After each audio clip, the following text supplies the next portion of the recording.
Control my mind.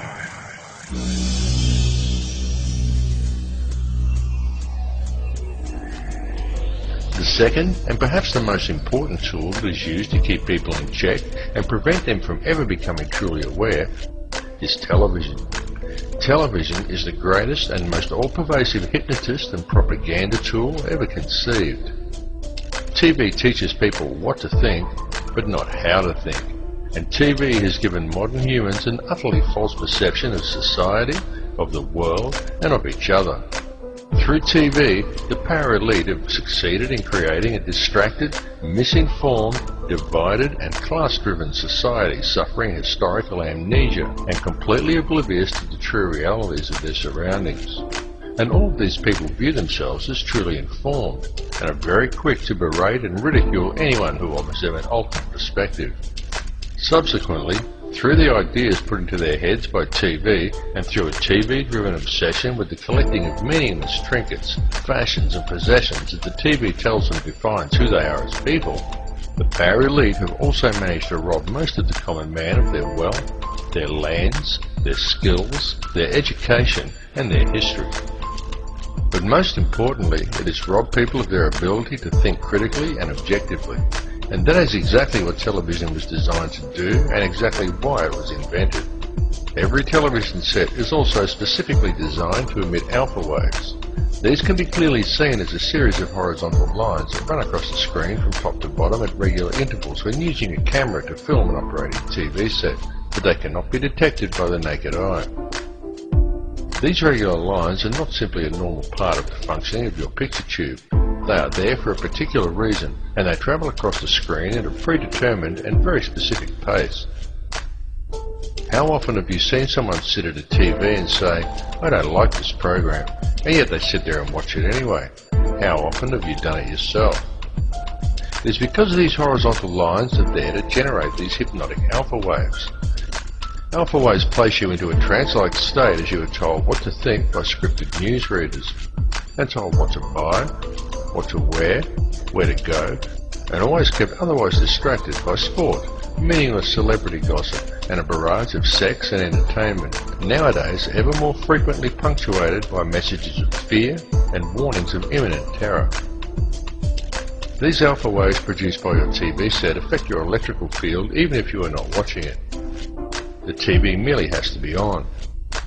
They become addictive as your body becomes used to the energy field, and many people would simply feel unable to cope without the daily fix of their favourite TV show. Then this hypnotic state carries on throughout the day as people work robot-like at their given tasks, usually discussing whatever the television taught them with their co-workers. Often people think they are discussing their own thoughts, but when the conversation is really analysed, it's usually not.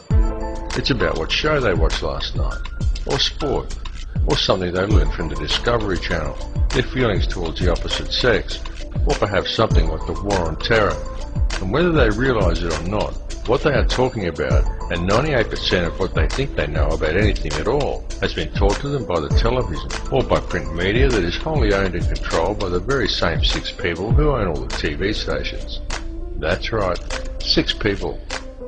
60 years ago, the media in the Western world was run by 86 small corporations who all competed to deliver the best and most informative news. Today, it is run as a well-oiled, very streamlined and tightly controlled machine by just 6, who now control all major Western mainstream television and print media. And with the current rate of corporate growth, that number is set to soon drop to 3. This has set an extremely dangerous precedent, as it means that all televised and mainstream print media is now controlled by very, very few people. For a better and more informed perspective, obtain your news online from one of the many emerging independent websites, and go to many sites from different countries and sources to compare the same story from a variety of perspectives. You have been told that the internet is an unreliable source of information, and it is true that there are many bogus websites. But there is also a lot of very reliable information from very reliable sources, if you look in the right places.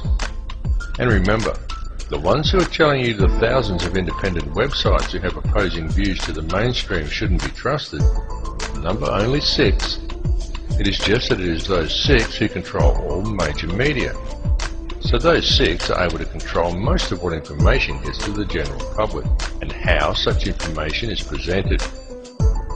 It must also be duly considered that all of these 6 media corporations have extremely close ties to major financial institutions and arms manufacturers. Such a conflict of interests immediately poses huge questions regarding the objectivity and reliability of any information presented by these organisations. And if that were not bad enough, each one of these 6 corporations gets their news from only one of 2 sources: Reuters or the Associated Press. These 2 organisations serve as an international news pool and channel all information down to the networks.